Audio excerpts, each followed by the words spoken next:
Hello दोस्तों, आप सभी का आपके अपनी channel door step education point पर हार्दिक स्वागत है। उम्मीद है आप सब अच्छे होंगे। अगर आपने अभी तक इस चैनल को सब्सक्राइब नहीं किया है तो इस चैनल को अभी सब्सक्राइब कर लें। आने वाले वीडियोस को मिस ना करने के लिए बेल आइकन भी प्रेस कर लें और इस चैनल को अपने दोस्तों के साथ भी शेयर कर लें। तो दोस्तों, आज जो हम लेसन पढ़ने वाले हैं वो है लेसन नंबर 7, जो कि हमारी 8th क्लास की NCERT के हिस्ट्री सब्जेक्ट से लिया गया है। तो आज का हमारा लेसन है civilising the native educating the nation. तो सिविलाइजिंग जो शब्द है वो आप देखेंगे तो ये सिविलाइज वर्ड से लिया गया है। तो आपने सिविलाइजेशन वर्ड भी बहुत बार सुना होगा। जैसे कि हमने, अगर आप देखेंगे कि 6th क्लास की जब हमने NCERT पढ़ी थी हिस्ट्री की, तो उसमें हमने जो इंडस वैली सिविलाइजेशन थी तो उसमें हमने सभ्यता पढ़ी थी ना, तो वो सिविलाइजेशन वर्ड से ही तो बना था। और अगर हम सभ्य किसी पर्सन की बात करें, नेटिव क्या होता है?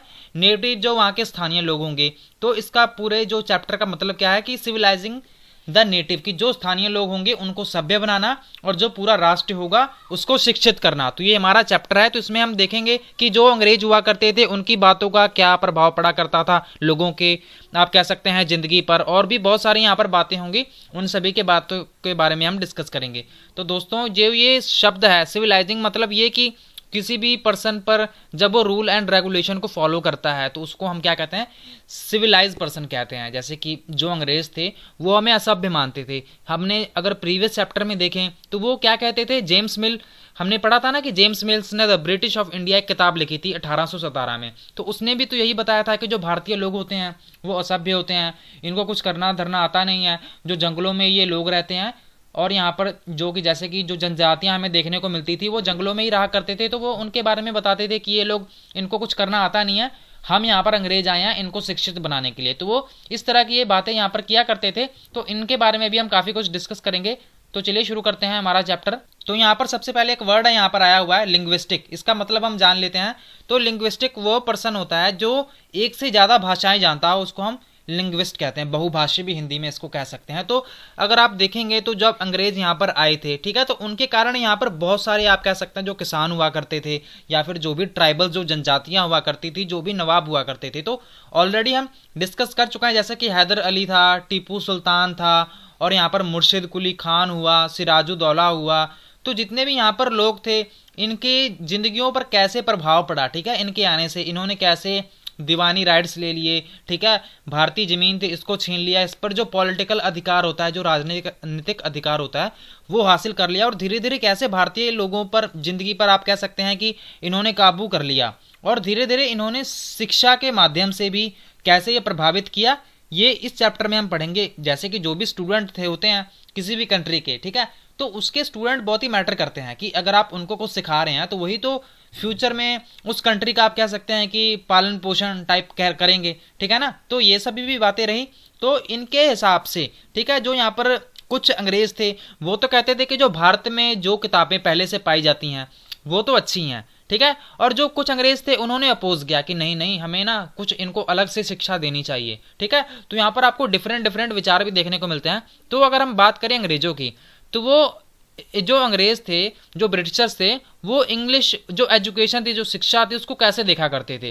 तो जो अंग्रेज थे उनके हिसाब से जो भी आइडियाज हैं एजुकेशन के, उन सभी बातों को भारतीय के दिलों में, या फिर आप कह सकते हैं उनको इस तरह समझाना चाहते थे कि जो भी यहाँ पर भारतीय लोग आपको देखने को मिलते हैं तो वो उनके अनुसार ही काम करने लग जाएं, ठीक है ना। जैसे कि पहले वो क्या करते थे, कहते थे कि यार हम अगर इनको शिक्षा देंगे तो ये जो भारतीय लोग हैं वो ईमानदार हो जाएंगे, सच बोलने लग जाएंगे। और वहाँ पर कुछ और भी ऐसे लोग थे जो कहते थे कि नहीं नहीं, जो ये भारतीय किताबें हैं, ठीक है, अगर हम इनको ही बढ़ावा देंगे तो इनसे क्या होगा कि जो भारत के मन में, हम भारतीय लोगों का हम तभी दिल जीत पाएंगे। तो इनका लोगों ने विरोध करना शुरू कर दिया। किन लोगों ने? कुछ अंग्रेजों में ही कुछ लोग हुआ करते थे। तो उनके बारे में भी हम डिस्कस करेंगे। तो यहाँ पर the tradition of orientalism, orientalism क्या हुआ करता था? तो सबसे पहले हम ओरिएंटलिज्म का मतलब देखने की कोशिश करते हैं कि जो प्राच्यवाद हुआ करता था, इसकी परंपरा को हम देखते हैं। तो क्या हुआ था कि 1783 में, 1783 में एक विलियम जोन्स नाम का बंदा आया था, ठीक है। विलियम जोन्स नाम का यहाँ पर एक पर्सन आया था। कहाँ पर? कलकत्ता में। कलकत्ता में यहाँ पर एक पर्सन आया विलियम जोन्स नाम का, और उसने क्या किया? He had an appointment as a junior जज, ठीक है। जब सुप्रीम कोर्ट की आप कह सकते हैं कि स्थापना उस टाइम पर हुई थी, तो वहां पर एक जूनियर जज बनकर आया था सुप्रीम कोर्ट का। और यहाँ पर आप कह सकते हैं कि जो कंपनी ने वहां पर जो खोला था ना जो सुप्रीम कोर्ट, तो वो वहां पर आया था। और ये क्या करता था, ये ना आप कह सकते हैं ये बहुत सारी भाषाएं जानता था, जैसे कि उसने ग्रीक, लैटिन ऑक्सफोर्ड में पढ़ी थी, और ये फ्रेंच और इंग्लिश भी जानता था। और इसका एक दोस्त हुआ करता था, ठीक है। यहाँ पर आप देख रहे हैं एक पिक्चर भी दिखाई दे रही है, तो ये पर्शियन यहाँ पर सीख रहा है। तो यहाँ पर इसका एक दोस्त भी हुआ करता था, उससे ये क्या करता था, उससे ये पर्शियन लैंग्वेज जो थी वो सीखा करता था। तो इसने बहुत घंटों घंटों बिताया करता था, ठीक है, किनके साथ, जो वहाँ पर पंडित हुआ करते थे, ठीक है। वो उसको यहाँ पर आप कह सकते हैं कि जो संस्कृत लैंग्वेज हुआ करती थी, या फिर जो ग्रामर हुआ करती थी, या फिर जो भी पोइट्री होती है, कविता होती है, काव्य होता है, वो उनसे वो सारी बातों को सीखा करता था। विलियम जेम्स नाम का जो यहाँ पर पर्सन था, तो विलियम जोन्स नाम का जो पर्सन था, ये सारी बातें यहाँ पर आप कह सकते हैं कि शिक्षा लेने का इसको बहुत ही ज़्यादा भी नई नई बातें सीखने का इसमें थोड़ा सा बहुत ही ज़्यादा क्यूरियस रहा करता था। तो जब जब इसने देखा कि यहाँ पर बहुत सारी किताबें थी, ठीक है, तो इसने शुरू किया कि भाई ये जो सारी बातें हैं मैं इनको पढ़ूंगा। तो इसमें उसने कौन कौन सी बातें देखी, जैसे कि यहाँ पर आप देख सकते हैं इंडियन टेक्स्ट ऑन लॉ की जो भारतीय कानून है, जो यहाँ की फिलॉसफी है, यहाँ का धर्म के बारे में, यहाँ की राजनीति के बारे में, यहाँ की जो मोरालिटी होती है, नैतिकता, अर्थमेटिक्स, मेडिसिन, ठीक है। तो इन सभी या फिर और भी अदर साइंसेस जो विज्ञान की बातों के बारे में है, इन सभी के बातों के बारे में इसने पढ़ना शुरू कर दिया। तो जो भारतीय किताबें हुआ करती थी, आपने इस बात को थोड़ा सा ध्यान में रखना है। तो यहाँ पर आपको एक पिक्चर भी दिखाई दे रही होगी, हेनरी थॉमस कॉलीब्रूक, ठीक है। कॉलब्रूक यहाँ पर एक पर्सन हुआ करते थे, ठीक है। ये he was a scholar of Sanskrit, तो ये विद्वान था संस्कृत में। और यहाँ पर बहुत सारी सैक्रेड राइटिंग्स थी, ठीक है, ऑफ हिंदुइज्म, ठीक है। इसने आप कह सकते हैं उसको इसने पढ़ा हुआ था। तो यहाँ पर जोन्स था, उसने यहाँ पर देखा कि जो यहाँ पर जो लोग हैं, ठीक है, कि बहुत सारे यहाँ पर जो अंग्रेजी लोग हैं, जो यहाँ पर अंग्रेज थे, ब्रिटिशर्स थे, वो भी उसके तरह ही थे, ठीक है। वो बहुत सारे लोग थे, वो सीखना चाहते थे संस्कृत को, और भी बहुत सारी जो यहाँ पर भारत में भाषाएं बोली जाती थी। यहाँ पर इंग्लिश मैन अंग्रेज कौन कौन हुआ करते थे, Henry Thomas and Colebrooke and Nathaniel Halhed, ठीक है, ये पर्सन हुआ करते थे। तो ये क्या करते रहते थे अक्सर, ये अक्सर अगर आप देखेंगे तो ये जो एंशियंट इंडियन हेरिटेज जो भारतीय किताबें हुआ करती थी, या फिर भारतीय भाषा की किताबें थी, इनको इन्होंने सारा टाइम आप कह सकते हैं पहले तो इन्होंने संस्कृत या पर्शियन सीखी, ठीक है। फिर इसको सीखने के बाद इन्होंने इन किताबों को संस्कृत पर्शियन से इंग्लिश लैंग्वेज में ट्रांसलेशन करना शुरू कर दिया था, ठीक है। ये सारे मिलकर काम किया करते थे। और जो जॉन था, ठीक है, इसने एशियाटिक सोसाइटी ऑफ बंगाल, यहाँ पर आप कह सकते हैं कि एक जर्नल यहाँ पर छपा करता था, उसने इसकी स्थापना कर दी थी, एशियाटिक रिसर्चेज, ठीक है। यहाँ पर आप कह सकते हैं कि ये सारी चीज़ों को छापा जाता था। और यहाँ पर जो जॉन्स और कॉलब्रुक हुआ करते थे, ये इन्होंने क्या किया, यहाँ पर जो भी भारत का आप कह सकते हैं कि जो एटीट्यूड है, ठीक है, वो इन्होंने यहाँ पर प्रेजेंट करना शुरू कर दिया, जो लोगों को दिखाना यहाँ पर शुरू कर दिया। और ये क्या करते थे, अगर आप इन लोगों के बारे में पढ़ेंगे तो आपको पता लगेगा कि ये जो भारतीय जो संस्कृतियाँ थी, इनके बारे में भी बहुत रिस्पेक्ट करते थे, और वहाँ पर जो अंग्रेजी संस्कृतियाँ थी उसको भी रिस्पेक्ट करते थे, ठीक है। तो मतलब ये कि सभी धर्मों के, सभी कल्चर के ये उनका रिस्पेक्ट किया करते थे। बट यहाँ पर जो इंडियन सिविलाइजेशन थी, उनके बारे में इन्होंने क्या महसूस किया कि भाई ये ना बहुत ही महान चीज़ है, ठीक है, इसके बारे में जब तक हम लोगों को नहीं बताएंगे, क्योंकि उस टाइम तक अगर आप देखेंगे तो वो थोड़ा थोड़ा सा एक ख़त्म सा होने लग गया था, ठीक है, जो भी भारतीय कल्चर था, ठीक है, लोगों ने थोड़ा सा, तो इन्होंने क्या किया, इन्होंने कहा कि अगर ये सारे लोगों को इन सभी चीज़ों के बारे में पता लगेगा, तभी तो उनके महानता के जो भी उनके कल्चर थे उनके बारे में लोगों को पता लग पाएगा। तो यहाँ पर उसके लिए उसने क्या किया, तो भारत को समझने के लिए उसको तो सबसे ज़रूरी काम तो यही था ना कि जो भी यहाँ पर आपको किताबें मिल रही हैं एंशिएंट पीरियड की, ठीक है, उनको अच्छे ढंग से पढ़ा जाए, और यहाँ पर जो भी आइडियाज़ हमें यहाँ पर देखने को मिल रहे हैं, ठीक है, इनको नए तरीके से बाहर लाया जाए, ठीक है, जिसके कारण यहाँ पर इनको ये बातें पता चली कि जो हिंदूज और जो मुस्लिम हैं, ठीक है, इनके बारे में हमें यहाँ पर नई नई बातें पता लगेगी, जिसके कारण यहाँ पर फ्यूचर में जो डेवलपमेंट है, जो विकास है, वो देखने को मिलेगा। तो यहाँ पर जो जॉन्स था और यहाँ पर जो कॉलब्रुक था, ठीक है, ये अक्सर यहाँ पर जो एशियंट टेक्स्ट बुक हुआ करते थे, ठीक है, और यहाँ पर जो भी किताबें थी, धार्मिक किताबें थी, ठीक है, जो भी भारतीय कल्चर की किताबें थी, इसको ये ढूंढते रहते थे और इसको ट्रांसलेट करने की, ठीक है, अनुवाद करने की अंग्रेजी में वो कोशिश करते रहते थे। तो इनके हिसाब से, ठीक है, ये क्या सोचा करते थे, अगर ये लोग, ठीक है, ये लोग अगर इन सभी भारतीय बातों के बारे में लोगों को बता पाएंगे और वहां के लोगों में उनके दिल में जगह बना पाएंगे, ठीक है, तो इसके कारण क्या होगा कि जो भारतीय जो किताबें हैं, ठीक है, जो उनका संग्रह है, उनको वो उनके मास्टर भी बन जाएंगे और उनको बचाने वाले भी बन जाएंगे, ठीक है, उनको बचाएंगे भी। आप कह सकते हैं कि उनके एक पालनहार टाइप वहां पर बन जाएंगे कि भाई आपके कल्चर को हम यहाँ पर बचा रहे हैं, जिनके कारण जो भारतीय लोग होंगे उनको भी लगेगा कि हाँ भाई ये लोग हैं, ये हमारे जो कल्चर है उसको बचाने का काम कर रहे हैं, तो उनके दिल में, ठीक है, भारतीय लोगों के दिल में इनके लिए बहुत ही अच्छी आप कह सकते हैं कि एक इमेज बन जाएगी। तो ये कुछ ऐसे लोग थे, ठीक है, सारों की बात नहीं कर रहा हूं मैं, यहाँ पर ऐसे कुछ लोग हुआ करते थे जो ये इस तरह की जो थिंकिंग थी वो रखा करते थे, बट यहाँ पर सभी लोग ऐसे थे नहीं। तो सबसे पहले आप एक मदरसा जो वर्ड था इसका मीनिंग जान ले, तो ये एक अरेबिक वर्ड है जहाँ का मतलब है कि भाई कुछ सीखना, याद करना, ठीक है। तो यहाँ पर ये एक ऐसा इंस्टीट्यूट हो सकता है जैसे कि कॉलेज हो गया, स्कूल हो गया, इसको यहाँ पर मदरसा कहा जाता था। ये सबसे पहले कहाँ पर खोला गया था, ये कलकत्ता में 1781 में ये खोला गया था। किस लिए कि जो अरेबिक या फिर जो पर्शियन या फिर इस्लामिक लॉ है इसको थोड़ा सा प्रमोट कर दिया जाए। तो यहाँ पर यही बात कही हुई है कि जो यहाँ पर ऑफिशियल्स हुआ करते थे उन्होंने कहा कि भाई हिंदू जो मुस्लिम्स हैं इनके जो सैक्रेड टेक्स्ट हैं इनको हम अगर इनको बताएंगे तो इनके दिल में हमारे लिए बहुत ही अच्छी इज्जत बन जाएगी। तो यहाँ पर अभी हमने देख लिया 1781 में जो मदरसा था पहला वो कोलकाता में खोला गया था। किस लिए कि जहाँ से अरेबिक जो पर्शियन या फिर जो इस्लामिक लॉ है इसको यहाँ पर सीखा जा सके। और 1791 में, ठीक है, 1791 में यहाँ पर एक बनारस में हिंदू कॉलेज भी खोला गया था, ठीक है। किस लिए कि जो यहाँ पर एशियंट, ठीक है, जो प्राचीन संस्कृत जो बातें हैं, जो भी किताबें हैं, इनको क्या किया जा सके, इनको प्रमोट किया जा सके, जो कि किसी देश की संस्कृति के लिए बहुत ही ज़्यादा इंपॉर्टेंट होगा।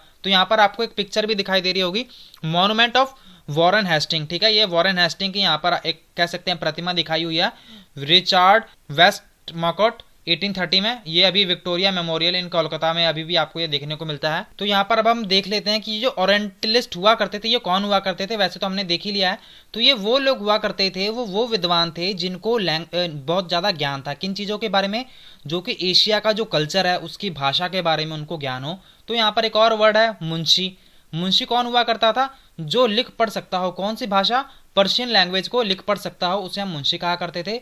वर्नैकुलर क्या होता है, वर्नैकुलर के बारे में भी देख लेते हैं कि ये एक लोकल लैंग्वेज होती है, ठीक है, जिसको आप आम तौर पर आप भाषा को बोलते हैं। और यहाँ पर इस भाषा को अगर आप आज की बातों में देखें तो ये भाषा जो होती है उसको आप आम जिंदगी में यूज़ तो करते हैं, बट वो डिक्शनरी में आपको वो वर्ड मिलेगा नहीं। जैसे कि एक वर्ड आपने सुना होगा यंगिस्तान, ठीक है, जो यंगिस्तान है वो आपको वर्ड कभी भी मिलेगा नहीं, ठीक है, कहीं पर भी, ठीक है, बट वो लोग आमतौर पर बोली में बोलते हैं, ठीक है ना। तो ये एक बात रही, इसको हम वर्नैकुलर कहते हैं। Grave errors of the East, अब इसमें हम देख लेते हैं कि जो ईस्ट के जो आप कह सकते हैं कि इनमें क्या समस्याएं आने लग गई।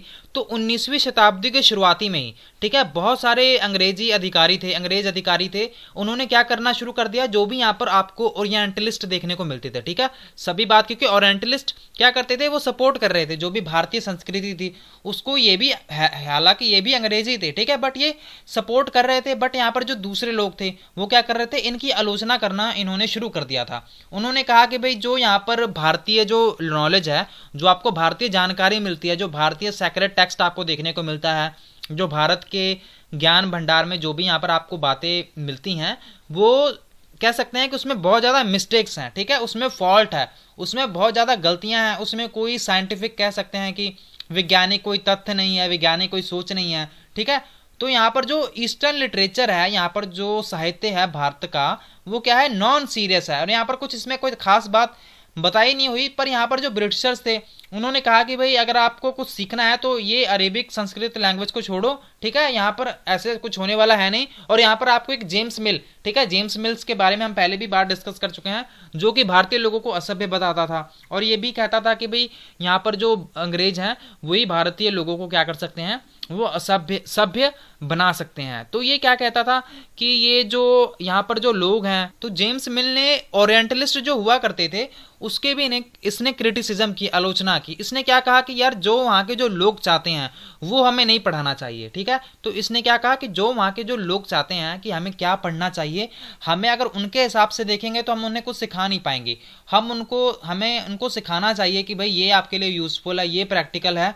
तो इनको क्या करना चाहिए, इनको अगर हमने साइंटिफिक या फिर टेक्निकल एडवांस में या फिर कुछ भी बातें हों, इनको अगर हम चाहते हैं कि ये हमारे लिए लॉयल रहें, तो इनको हमें जो वेस्ट का ज्ञान है, ठीक है, वेस्ट की जो किताबें हैं उनके बारे में हम यहाँ पर उनको सिखाना पड़ेगा। और यहाँ पर अगर आप 1830 में देखेंगे, 1830s में, तो यहाँ पर जो ओरिएंटलिस्ट का आप कह सकते हैं जो इन पर हमले किए जा रहे थे, आलोचना इनकी जो की जा रही थी वो बहुत ही ज़्यादा तेजी से की जा रही थी। और यहाँ पर एक थॉमस बेबिंगटन नाम का एक पर्सन था, ठीक है, क्या नाम था उसका, थॉमस बेबिंगटन मॉकले नाम का पर्सन था। तो ये बड़ा ही एक्टिव था, ठीक है, ये इनकी बड़ी आलोचना कर रहा था। उसने देखा था कि जो भारत है यहाँ पर आपको असभ्य लोग देखने को मिलते हैं और यहाँ पर इनको सिविलाइज करना, सभ्य बनाना इनको बहुत ज़्यादा जरूरी है।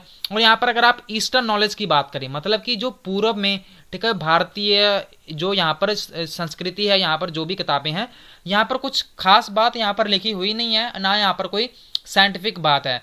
तो यहाँ पर इसने क्या कहा था मॉकले ने कि यहाँ पर एक जो यहाँ पर यूरोप की जो लाइब्रेरी है ना, जो यहाँ पर आपको कोई भी यूरोप की जो लाइब्रेरी मिल जाएगी, तो उसकी शेल्फ में, सिर्फ एक शेल्फ में जितनी किताबें आपको देखने को मिलती हैं ना किसी लाइब्रेरी की, उतना उस भारत से ज़्यादा ज्ञान तो उसकी शेल्फ में पड़ा हुआ है, ठीक है। तो ये इस तरह से एक हिसाब से कह सकते हैं मजाक उड़ाया था भारतीय संस्कृति का, भारतीय ज्ञान का। तो यहाँ पर और भी जो ब्रिटिश सरकार हुआ करती थी वो क्या करती थी, वो कहती थी कि भाई हम ना पैसे नहीं खर्च करने वाले किन पर, जो यहाँ पर भारत के जो ओरिएंटलिस्ट लर्निंग है, ठीक है, ओरिएंटल जो लर्निंग है, जो वहाँ की संस्कृति पर जो प्रमोट कर रही है, हम उस पर कोई पैसा नहीं खर्च करने वाले, क्योंकि वहाँ पर कोई भी प्रैक्टिकल यूज़ है नहीं, वहाँ की जो भी नॉलेज है, जो भी वहाँ पर हमें जानकारी मिल रही है। और यहाँ पर जो मैकले हुआ करता था, मैकले ने क्या कहा कि हमें ना यहाँ पर भारतीय लोगों को अंग्रेजी सिखानी चाहिए, अंग्रेजी भाषा सिखानी चाहिए, जिसके कारण ये क्या होगा कि जो फाइनेस्ट लिटरेचर है, जो अच्छा टाइप का जो साहित्य है वो उभर कर आएगा, इनको पढ़ने का पता लग जाएगा कि भी अंग्रेजी पढ़ते कैसे हैं, इनको जो भी डेवलपमेंट हो रहा है वेस्टर्न में, इनके आप कह सकते हैं देश में, उनके बारे में इनको पता लगेगा, जो भी दर्शन शास्त्र है, जो भी विज्ञान है, उनके बारे में यहाँ पर भारतीय लोगों को पता लगेगा। और यहाँ पर जो अंग्रेज थे वो और भी क्या कहते थे कि इससे जो भारतीय लोग होंगे इनकी कहते हैं कि सभ्य बनाया जा सकेगा। और मॉकले और भी यहाँ पर बातें कहा करता था कि यहाँ पर जो इंग्लिश एजुकेशन थी, यहाँ पर अगर आप देखेंगे कि तो एक्ट ऑफ 1835 में, ठीक है, इंग्लिश एजुकेशन एक्ट, ये एक एक्ट था, इसको यहाँ पर पारित किया गया था कब, 1835 में। आपने इसको याद रखना है, इंग्लिश एजुकेशन एक्ट, ठीक है, इंग्लिश एजुकेशन एक्ट 1835 में ये इंट्रोड्यूस किया गया था। तो इसके अंडर कौन कौन सी बातें कही गई थी कि जो यहाँ पर अंग्रेजी जो माध्यम होगा वो आपको हायर एजुकेशन में दिया जाएगा। और यहाँ पर जो ओरिएंटल इंस्टीट्यूशन है, ठीक है, जैसे कि कलकत्ता में हमने देखा था ना जो मदरसा खुला था, और बनारस में संस्कृत कॉलेज, जो हिंदू आप कह सकते हैं जो वहाँ पर कॉलेज खोला गया था, इनको क्या कह दिया गया कि हम इनको प्रमोट करेंगे नहीं, अगर इनको प्रमोट किया गया तो ये क्या होगा, यहाँ पर आपको अंधेरा, ज्ञान का अंधकार यहाँ पर छा जाएगा और यहाँ पर लोगों को कुछ सीखने को मिलेगा नहीं। तो यहाँ पर इन्होंने क्या कह दिया कि भाई इसको ना ऐसे ही यहाँ पर नष्ट होने दो, हम इसका यहाँ पर कोई प्रमोट करने वाले हैं नहीं। और यहाँ पर जो एजुकेशन ऑफ कॉमर्स, ठीक है, एजुकेशन फॉर कॉमर्स, इसके बारे में भी देख लेते हैं। इसका मतलब होता है कि जो व्यवसाय के लिए जो शिक्षा दी जाती है उसके बारे में इन्होंने बात कही है। तो इन्होंने इसमें क्या बात कही है कि 1854 में, ठीक है, जो यहाँ पर कोर्ट ऑफ डायरेक्टर्स थे ईस्ट इंडिया कंपनी के लंदन के, इन्होंने क्या कहा कि इन्होंने एक एजुकेशनल डिस्पैच था वो इन्होंने भेजा, ठीक है, गवर्नर जनरल इन इंडिया। इसमें इन्होंने क्या कहा, इन्होंने एक आप कह सकते हैं चार्ल्स वुड, इन्होंने ये इशू किया, इसमें बहुत सारी बातें बताई गई थी जो भारतीय शिक्षा थी उसको लेकर।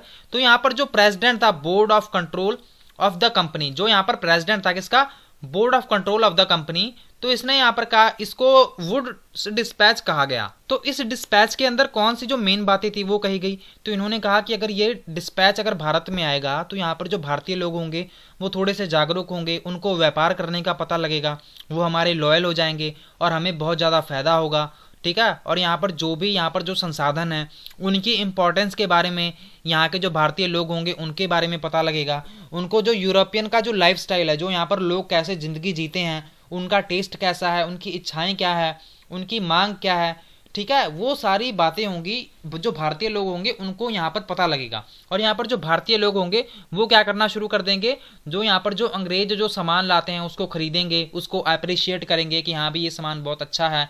तो इस तरह इन्होंने सोचा कि ऐसा होगा, तो इसलिए इन्होंने ये जो डिस्पैच था वो भेजा था। तो जो वुड्स का जो डिस्पैच था, इन्होंने और भी बातें कही थी। उन्होंने ये कौन सी बातें कही थी इनको भी देख लेते हैं। तो इन्होंने कहा था कि जो यूरोपियन लर्निंग है, ठीक है, इससे क्या होगा, would improve the moral character of Indians, की जो यहाँ पर जो नैतिक आप कह सकते हैं, जो कि नैतिक जो चरित्रण है, नैतिक कैरेक्टर है किसी भी भारतीय का, वो उससे उभरेगा। मतलब कि वो सच बोलेंगे, किसी से झूठ नहीं बोलेंगे, ईमानदार रहेंगे। और यहाँ पर वो क्या करेंगे, वो जो यहाँ पर कंपनी के जो लोग हैं उनके साथ भी कह सकते हैं कि विश्वासघात नहीं करेंगे, उनके साथ सच्चाई वाली भी हरदम बात करेंगे। और यहाँ पर जो लिटरेचर होगा, ठीक है, East was not only full of grave errors, और इन्होंने थोड़ी सी बेइज्जती भी की, किसकी, जो यहाँ पर भारतीय जो भी एशिया का जो आपको साहित्य देखने को मिलता है कि यहाँ पर बहुत सारी गलतियां देखने को मिलती हैं, और यहाँ पर जितने भी लोग देखने को मिलते हैं ये क्या करते हैं, ये बड़े ही कामचोर हैं, ये काम करते नहीं हैं। और यहाँ पर इनको प्रशासन चलाने के लिए बहुत सारी जो स्किल है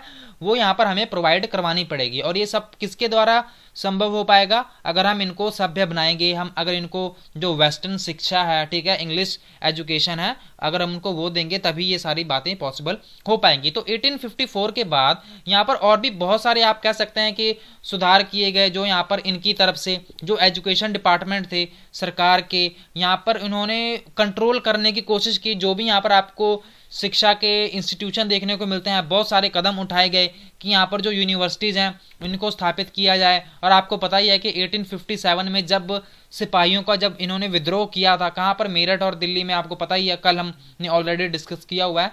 तो यहाँ पर जो यूनिवर्सिटीज़ थी यहाँ पर कहाँ कहाँ स्थित हो गई थी, कोलकाता, मद्रास, बॉम्बे में, ठीक है, यहाँ पर इनको स्थापित कर दिया गया था। और यहाँ पर और भी ज़्यादा कोशिशें की गई किनके बारे में, कि इनमें थोड़ी बहुत जो स्कूल सिस्टम है उनमें भी थोड़ा सा बदलाव यहाँ पर लाया जाए। अब हम बात कर लेते हैं the demand of moral education. तो यहाँ पर क्या बात कही गई थी, जो यहाँ पर क्रिश्चियन मिशनरीज थे उन्होंने कहा कि भाई भारत में जो मॉरल एजुकेशन है उसको यहाँ पर स्थापित करना चाहिए। और यहाँ पर इसको कैसे स्थापित किया जा सकता है, अगर हम क्रिश्चियन जो एजुकेशन है, ठीक है, जो क्रिश्चियन एजुकेशन है, अगर इसको हम इंट्रोड्यूस करें भारत में, ये सारी बातें तभी पॉसिबल हो पाएंगी। तो यहाँ पर अगर आप देखेंगे 1813 तक तो यहाँ पर जो ईस्ट इंडिया कंपनी थी, वो जो मिशनरीज थे, ठीक है, जो भी वहाँ पर आते थे जो ईसाई धर्म की शिक्षा फैलाने, उसको यहाँ पर बड़ा ही उसका विद्रोह कर रहे थे। क्यों? क्योंकि वो कहते थे कि अगर यहाँ पर लोगों को इनको अगर यहाँ पर बातें बताई गई तो वो क्या करेंगे, वो यहाँ पर थोड़े से उनके अगर धार्मिक भावनाओं को ठेस पहुंची, अगर हम उनको कोई बात कहेंगे तो वो यहाँ पर विद्रोह करना शुरू कर देंगे। तो आपको पता है कि यहाँ पर फिर एक कह सकते हैं प्रिंटिंग प्रेस थी, वो 1800 में स्थापित कर दी गई थी। कॉलेज था उसको भी 1818 में यहाँ पर स्थापित कर दिया गया था। और आपको पता है 1857 में कि यहाँ पर जो ब्रिटिश सरकार थी वो थोड़ा सा अभी नज़रें फेरने लग गए थे कि जो यहाँ पर जो मिशनरी स्कूल्स हैं इनमें इनको शिक्षा नहीं देनी चाहिए, क्योंकि इनको डर था कि इनको अंग्रेज़ों को कि अगर इनको ऐसी शिक्षा दी गई तो ये हमारे खिलाफ ही विद्रोह छेड़ बैठेंगे, क्योंकि यहाँ पर जो उनकी धार्मिक भावनाएं थी किनकी, भारतीय लोगों की, वो यहाँ से उनकी डिस्टर्ब हो जाती हैं। तो यहाँ पर ये बात यहाँ पर इसमें कही गई थी। और यहाँ पर और भी आपको बातें यहाँ पर आपको एक पिक्चर दिखाई दे रही होगी, Shrirampur college of the bank of river Hooghly near Kolkata के, यहाँ पर ये जो कह सकते हैं कि जो कॉलेज था वो वहाँ पर खोला गया था। अब हम बात करेंगे कि यहाँ पर जो लोकल स्कूल हुआ करते थे उनका क्या हुआ, ठीक है, तो उनके बारे में भी आपको थोड़ा बहुत डेवलपमेंट देखने को मिलेगा कि नहीं मिलेगा, तो उनके बारे में भी देख लेते हैं। तो यहाँ पर हम बात करते हैं कि विलियम एडम की यहाँ पर रिपोर्ट थी। तो यहाँ पर 1830 में देखा गया, जो विलियम एडम था ये एक स्कॉटिश मिशनरी था, ठीक है, स्कॉटिश मिशनरी था। तो यहाँ पर इसने ना देखेंगे कि बंगाल में ये काफ़ी जिलों में गया था, बंगाल के और बिहार में।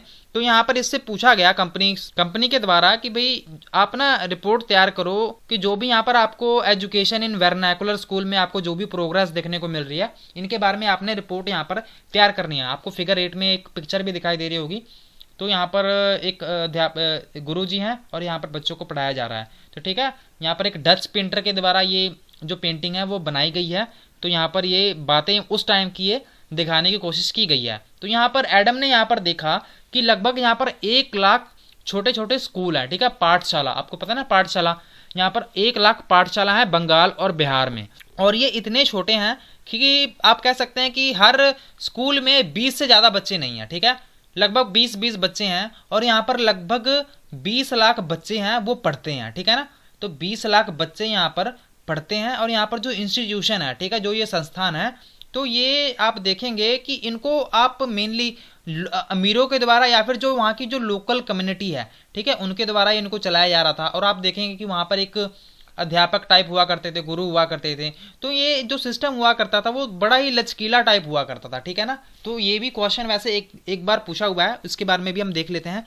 तो यहाँ पर बहुत सारी आपको बातें देखने को मिलती थी इन स्कूलों में कि यहाँ पर कोई भी फिक्स पैसे आपको देने नहीं पड़ते थे। जैसे कि आज आपको स्कूल फीस देनी पड़ती है या फिर कॉलेज की फीस देनी पड़ती है, तो यहाँ पर कोई फिक्स फीस हुआ नहीं करती थी। वो जो गुरु हुआ करते थे, जो भी टीचर हुआ करते थे, वो अपने हिसाब से फीस ले लिया करते थे। और वहाँ पर कोई प्रिंटेड बुक्स नहीं हुआ करते थे, ठीक है। तो वहाँ पर वैसे ही उनको बातें बताई जाती थी कि आपने ऐसा करना चाहिए, शिक्षाएं दी जाती थी। और यहाँ पर कोई आप कह सकते हैं बिल्डिंग भी नहीं हुआ करती थी स्कूल की, और ना यहाँ पर कोई बेंच या फिर चेयर्स हुआ करते थे, ना ब्लैक बोर्ड हुआ करते थे। तो यहाँ पर ना ही कोई पेपर देने वाला कोई सिस्टम था, ना तो उनकी कोई अटेंडेंस लगा करती थी, और ना कोई उनका टाइम टेबल था। तो सब कुछ गुरु जी के मतलब कि ये पहले ही लाइन में ही हमने पढ़ लिया कि वो सब कुछ फ्लेक्सिबली यहाँ पर हुआ करता था। और यहाँ पर जितने भी यहाँ पर लोग होते थे, कई बार आपको देखने को मिल जाता है कि जो बच्चे थे वो जो बनियान ट्रीज होते हैं ना, उसके नीचे जो बरगद का पेड़ होता है उसके नीचे कई बार इनकी क्लासेस लगा करती थी, ठीक है।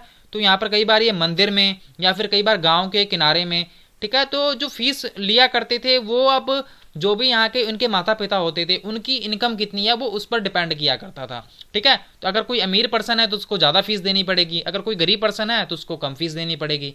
तो यहाँ पर जो टीचिंग थी वो मेनली बोलकर ही बताई जाती थी, और यहाँ पर जो गुरु होते थे वही बताते थे कि आपको क्या करना चाहिए, कौन सा काम करना है। तो ये सारा उनके हाथ में ही होता था। और यहाँ पर जो स्टूडेंट होते थे, यहाँ पर कोई उनके लिए अलग अलग क्लासेस नहीं बनी थी, सभी एक साथ ही वहाँ पर बैठा करते थे, सभी एक साथ ही वहाँ पर पढ़ते थे। तो यहाँ पर जो गुरु हुआ करते थे वो यहाँ पर बच्चों को आप अलग अलग लेवल से इंटरेक्ट यहाँ पर किया करते थे, ठीक है ना। तो ये एक बात थी, और ये सारी बात एडम ने डिस्कवर की थी। तो यहाँ पर एडम ने और भी बहुत सारी बातें देखी कि ये जो सिस्टम था ये यहाँ पर जो लोकल नीड्स हुआ करती थी, ठीक है, उनको भी यहाँ पर कह सकते हैं कि सूट करती थी। जैसे कि जो फ्लेक्सिबिलिटी थी वो इतनी ज़्यादा थी कि जैसे कि आपको पता है कि जो बच्चे होते हैं यहाँ पर उस टाइम पर जो अगर आप आज भी गवर्नमेंट स्कूलों में जाकर देखें तो जो विलेज के जो बच्चे हैं वो गांव में वो काम करवाते हैं, ठीक है, खेतों में अपने पेरेंट्स के साथ काम करवाते हैं। तो उस टाइम पर भी ऐसा हुआ करता था कि जो वहाँ पर आपको गांव में बच्चे देखने को मिलते थे, तो जब भी आपको पता है कि जो हार्वेस्टिंग सीजन आया करता था, कटाई का सीजन आता था, ठीक है, फसलों को, तो वो उस टाइम पर वो स्कूल आया नहीं करते थे, ठीक है। तो इस हिसाब से वो जो स्कूल था उसको थोड़ा सा कह सकते हैं कि फ्लेक्सिबल बनाया गया था। तो इसके कारण क्या था कि जो वहाँ पर किसानों के बच्चे थे वो भी पढ़ सकते थे। अगर ये सिस्टम ना होता फिर कि अगर आपको वो कह देते थे कि भाई नहीं आपको तो आना ही पड़ेगा, आप कुछ भी करो, आपको यहाँ पर आना पड़ेगा, अगर आप नहीं आओगे तो हम आपका नाम काट देंगे, ठीक है ना। तो इस हिसाब से कि सारे बच्चे वहाँ पर पढ़ पाते थे, चाहे वो किसान के हो चाहे कोई भी हो। अब यहाँ पर बात करते हैं new routines and new rules कि ये अंग्रेजों ने जब ये एडम स्मिथ जो वहाँ पर कौन पर्सन था, जब यहाँ पर एडम ने यहाँ पर देखा कि अच्छा ये सारी बातें हो रही हैं, तो इन्होंने ये रिपोर्ट सौंपी और यहाँ पर कुछ नए रूल्स बनाए गए। कहाँ पर? मिड 19th सेंचुरी की बीच में, ठीक है, मध्य में 19वीं शताब्दी के मध्य में कुछ बहुत सारे रूल्स बनाए गए थे, उनके बारे में भी डिस्कस कर लेते हैं। तो यहाँ पर जो कंपनी थी उसने मेनली जो प्राइमरी या फिर जो हायर एजुकेशन थे उस पर फोकस किया, और इन्होंने क्या कहा कि जो लोकल यहाँ की जो पाठशाला होगी इसमें हम ज़्यादा इंटरफेयर करेंगे नहीं, तो आप अपनी मर्जी से जैसे भी कर सकते हैं। बट यहाँ पर 1854 के बाद, ठीक है, तो ये पहले की बात थी। अब 1854 के बाद अब कंपनी ने क्या डिसाइड किया कि जो यहाँ पर जो वर्नाकुलर जो एजुकेशन दी जा रही है इसको थोड़ा बहुत अब इम्प्रूव करने की ज़रूरत है। तो उन्होंने क्या किया, तो ये सारी बातें किस हिसाब से पॉसिबल हो सकती हैं, कैसे पॉसिबल हो सकती हैं, तो उन्होंने कहा कि भाई हम ना यहाँ पर रूटीन बना देंगे, ठीक है, और यहाँ पर हम अटेंडेंस वगैरह लेंगे, हम यहाँ पर कुछ नियम कानून बना देंगे, और यहाँ पर रेगुलर इंस्पेक्शन मतलब कि आप पर निगरानी की जाएगी, ठीक है, कोई हम पर्सन भेजेंगे कि वहाँ पर जो स्कूलों में अच्छी तरह से काम हो रहा है कि नहीं हो रहा है, अच्छी ढंग से बच्चों को पढ़ाया जा रहा है कि नहीं पढ़ाया जा रहा है। तो ये सारी बातें यहाँ पर बताई गई थी। तो यहाँ पर और भी कौन कौन से काम यहाँ पर देखे गए थे कि यहाँ पर इन्होंने नंबर ऑफ जो सरकारी पंडित थे, ठीक है, उनको यहाँ पर नियुक्त कर दिया गया था, और उनको कहा गया था कि आप क्या करेंगे, इन स्कूलों में आप दौरा किया करेंगे और यहाँ पर देखेंगे कि जो सारा सिस्टम है वो अच्छे ढंग से चल रहा है कि नहीं चल रहा है। और यहाँ पर जो भी पंडित हुआ करते थे वो पाठशालाओं में जाया करते थे और वो कोशिश करते थे कि जो भी यहाँ पर स्टैंडर्ड ऑफ टीचिंग है, ठीक है, जो पैमाना है पढ़ाने का उसको इम्प्रूव कर दिया जा सके। और यहाँ पर जो पंडित जाया करते थे उनको ये भी कहा गया कि भाई आपने जो भी यहाँ पर गुरु हुआ करते थे, पढ़ाया करते थे, उनको कहा गया कि भाई आप ना यहाँ पर जो भी बच्चों की जो रिपोर्ट्स हैं आ रही हैं वो कैसा पढ़ रहे हैं, इनके भी आपने क्या करना है कि आपने इनको लिखित में हमें जमा करवाना है। और यहाँ पर जो भी पढ़ाया जाएगा, ठीक है, उसको क्या किया जाएगा, उसको हम एग्जाम लेंगे उसका, ठीक है, एनुअल एग्जामिनेशन लिया करेंगे। आजकल तो चलो सेमेस्टर एग्जामिनेशन है, तो उस टाइम पर इन्होंने कहा कि भाई हम ना जो वार्षिक परीक्षा होती हैं उसको भी हम लिया करेंगे। अब स्टूडेंट को कहा गया कि भाई आपको रेगुलर फीस भी देनी पड़ेगी और आपको रेगुलर स्कूल भी आना पड़ेगा, और यहाँ पर आपको बैठने के लिए इन्होंने जगह भी दे दी, और यहाँ पर जो नए नियम कानून होंगे उनको भी आपको फॉलो करना पड़ेगा। और यहाँ पर जो पाठशालाएं हुआ करती थी, ठीक है, इनको अब नए रूल्स सपोर्ट, या फिर कह सकते हैं कि जो यहाँ पर स्कूल होंगे, जो भी पाठशालाएं होंगी, इन सरकारी स्कूलों की आप कह सकते हैं सरकारी जो यहाँ पर कंपनियां थी उनकी अगर बात मानेंगी तो इनको पैसे दिए जाएंगे। जो ग्रांट होती है ना, आजकल भी ग्रांट दी जाती है, जो सहायता होती है कि आपको यूनिवर्सिटी चलाने के लिए या फिर स्कूल चलाने के लिए आपको कुछ सरकार द्वारा पैसे दिए जाते हैं, तो ये सरकार द्वारा पैसे उन लोगों को ही दिए जाएंगे जो अच्छे से हमारे नियमों का कायदे कानूनों का पालन करेंगे। और जो गुरु वहाँ पर हुआ करते थे उन्होंने उनकी बात मानी नहीं, तो उनको यहाँ पर देखने को मिला कि उनके स्कूलों को पैसे मिल नहीं रहे थे और उनकी हालत थी वो बहुत ही ज़्यादा बुरी होती जा रही थी। तो इस तरह हमें ये बातें देखने को मिल रही थी। बट यहाँ पर एक और समस्या आ गई कि पहले के सिस्टम में क्या था कि जो बच्चे किसानों के लड़के थे, ठीक है, उनको भी पढ़ने का मौका मिल रहा था। बट यहाँ पर इन्होंने ये साफ साफ कह दिया कि अगर आप यहाँ पर स्कूलों में नहीं आएंगे तो हम इसको मान लेंगे कि ये इनडिसिप्लिन है, कि आपने जो भी यहाँ पर नियम कानून है उसको फॉलो नहीं किया है, ठीक है। तो ये यहाँ पर आपको ये भी बात देखने को मिलती है। सो यहाँ पर आपको एक पिक्चर दिखाई दे रही होगी श्री अरबिंदो घोष की। तो यहाँ पर इन्होंने ना एक राष्ट्रवाद की आप कह सकते हैं कि जो इन्होंने एक स्पीच डिलीवर की थी 15 जनवरी 1908 को बॉम्बे को। तो इन्होंने यहाँ पर क्या कहा था, नेशनल एजुकेशन, ठीक है, जो राष्ट्रीय शिक्षा है उस पर इन्होंने कुछ बातें कही थी, तो उनको हम थोड़ा सा देख लेते हैं। तो उन्होंने यहाँ पर कहा था कि जो शिक्षा है वो ऐसी होनी चाहिए कि जिसके कारण भी बच्चे का थोड़ा सा विकास हो सके। और यहाँ पर उन्होंने कहा कि जो शिक्षा है बच्चे को वो मदर टंग में दी जानी चाहिए। और इन्होंने कहा कि भाई इन्होंने सारी बातें जो वेस्टर्न की थी उसको नहीं नकारा, इन्होंने कहा कि जो भी यहाँ पर एडवांसमेंट है, ठीक है, जो भी मॉडर्न टेक्निक्स हैं, जो भी साइंटिफिक डिस्कवरीज है, वेस्टर्न एक्सपेरिमेंट्स हैं, पॉपुलर गवर्नमेंट्स हैं, इनके बारे में बच्चों को जानकारी होनी चाहिए। और यहाँ पर जो भी आप कह सकते हैं एक्सपीरियंस है, ठीक है, उनसे अनुभव हमें यहाँ पर लेना चाहिए। तो उन्होंने थोड़ी सी पॉजिटिव बात कही थी। अब हम देख लेते हैं the agenda of national education. ये जो एजेंडा था नेशनल एजुकेशन का, इसके बारे में भी डिस्कस कर लेते हैं। तो यहाँ पर जो ब्रिटिश ऑफिशियल्स हुआ करते थे, वो जो ब्रिटिश के अधिकारी हुआ करते थे, were not the only people thinking about education in India, कि यहाँ पर सिर्फ वही लोग नहीं थे जो भारतीय शिक्षा के बारे में सोच रहे थे। तो यहाँ पर जो स्टार्टिंग की 19th सेंचुरी हुआ करती थी, यहाँ पर बहुत सारे विचारक आए अलग अलग पार्ट से भारत के।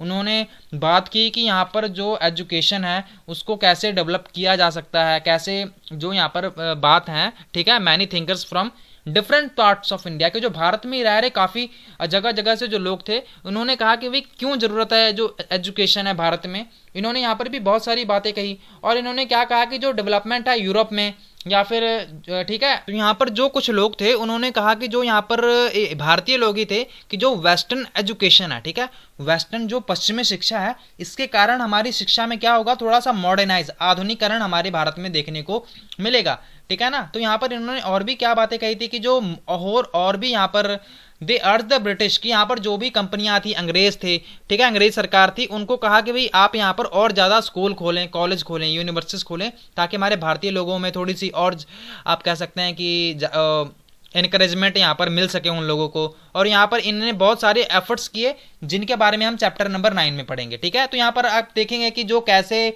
जो भारतीय आंदोलन शुरू हुए वो सारे शिक्षा के कारण ही तो पॉसिबल हो पाए, ठीक है ना। तो वो सारे शिक्षा के कारण ही आपको देखने को मिलते हैं कि अगर उनको ये सारी बातों का ज्ञान ना होता तो वो सारे जो आंदोलन थे वो कैसे चल पाते, ठीक है ना। क्योंकि लोगों ने किताबें पढ़ना शुरू किया, तभी तो उनको पता लगा कि अच्छा ऐसी ऐसी बातें हो रही हैं हमारे भारत में। तभी तो उन्होंने आप कह सकते हैं कि आज़ादी के लिए सभी ने लड़ाई लड़नी शुरू कर दी। तो यहाँ पर एक और बात आती है कि इंग्लिश एजुकेशन हैज एनस्लेव्ड अस, तो इसके बारे में भी डिस्कस कर लेते हैं कि यहाँ पर जो महात्मा गांधी हुआ करते थे उन्होंने तर्क दिया था कि जो भी कॉलोनाइल एजुकेशन है, ठीक है, जो भी आप कह सकते हैं कि जो विदेशी औपनिवेशिक हमें जो ये भाषा सिखाई जा रही है, ये हमें थोड़ा सा आप कह सकते हैं कि निम्न कोटि वाली भावना पैदा करने को मजबूर कर रही है, ठीक है। तो ये इसके बिल्कुल खिलाफ थे। इन्होंने ये कहा कि जो वेस्टर्न सिविलाइजेशन है वो खुद को दिखा रहे हैं कि भी हम सुपीरियर हैं, और इन्होंने हमारी भारतीय जो सभ्यता है, जो हमारी भारतीय जो गर्व है, इसको एकदम से ही दबा करके रख दिया है। तो ये क्या है, ये एक जहर के समान है, ठीक है, जो वेस्टर्न एजुकेशन है। यहाँ पर महात्मा गांधी ने कहा कि भाई आपको क्या करना चाहिए, आपको थोड़ी सी प्रैक्टिकल एजुकेशन देनी चाहिए, आपको हाथों से सिखाया हुआ बच्चों को कुछ ऐसा सिखाना चाहिए जिसके कारण बच्चा कुछ सीख पाए, और वो डिग्निटी ऑफ द भी आप कह सकते हैं कामों में उसके में बात ये कहा करते थे। और इसी टाइम पर उन्होंने आप कह सकते हैं कि जो राष्ट्रीय आंदोलन था उन्होंने चलाया था। क्यों चलाया था कि बहुत सारे जो स्टूडेंट थे वो क्या करें, आप देखेंगे कि जब इन्होंने राष्ट्रीय आंदोलन चलाए थे तो बहुत सारे बच्चों ने, जो भी स्टूडेंट थे, बहुत सारे वकीलों ने, बहुत सारे सरकारी कर्मचारियों ने अपनी जॉब छोड़ दी थी। क्यों? वो लोगों को दिखाना चाहते थे कि भाई हम आपके अब गुलाम रहना नहीं चाहते, ठीक है। तो ये भी जो आप कह सकते हैं जो महात्मा गांधी थे ये क्या कहते थे कि भाई बच्चों को अगर शिक्षा देनी भी चाहिए तो वो उसकी मदर टंग में, ठीक है, उसकी मातृभाषा में देनी चाहिए। तो ये बातें यहाँ पर कहा करते थे। तो इन्होंने कहा था कि जो भारतीय जो अंग्रेजी शिक्षा है उन्होंने भारतीय को आप कह सकते हैं कि क्रिपल इंडियन की इनको थोड़ा सा खराब कर दिया है। और यहाँ पर जो भी हमारे आसपास का यहाँ पर देखने को मिलता है, ठीक है, जो भी बुरी हालत है ये सारी वेस्टर्न एजुकेशन के कारण ही देखने को मिलती है। तो यहाँ पर अगर आप देखेंगे इन्होंने जो लाइव एक्सपीरियंस है, ठीक है, उन पर इन्होंने फोकस किया, ठीक है। इन्होंने पढ़ने की बजाय इन्होंने फोकस किया कि भाई इनको आप क्या करें कि ओरल लैंग्वेज नॉलेज दी जाए। तो इन्होंने यही बात उठाई थी कि भाई जो अंग्रेजी शिक्षा है वो क्या कर रही है, सिर्फ रट्टाफिकेशन की बात कर रही है, ठीक है, कि याद कर लो, पढ़ लो, ठीक है, इन्हीं सब बातों पर फोकस कर रही है। बट हमें क्या चाहिए, हमें चाहिए कि भाई जो यहाँ पर भारतीय जो शिक्षा है, ठीक है, इसमें काफ़ी कुछ सुधार किए जाएं, सिखाया जाए, ठीक है, प्रैक्टिकल नॉलेज दी जाए, ठीक है, जिसके कारण आप कह सकते हैं कि उसकी माइंड और सोल है वो हेल्थी रह सकेगी। तो यहाँ पर आपको फिगर 10 में महात्मा गांधी अलॉन्ग विद कस्तूरबा गांधी यहाँ पर आपको दिखाई भी दे रहा होगा, ठीक है, Rabindranath Tagore and group of girls and Shanti Niketan. तो शांति निकेतन के बारे में भी पढ़ेंगे कि इनको किसने स्थापित किया था, कब स्थापित किया था।